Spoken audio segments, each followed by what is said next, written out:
Hi, we're the Spice Sisters. I'm Neelam and this is Veena, and today we're going to do Jalfrezi.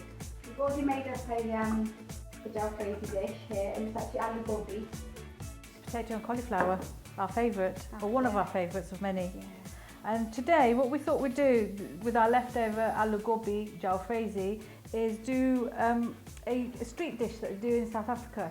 It started out life in Durban with the Indians when they emigrated out there, and it goes back to 1940s, and it's great. We love it because all it is a loaf of bread that we basically hollow out, and the reason we love it is because we love our bread, but also the fact we don't have to do any washing up.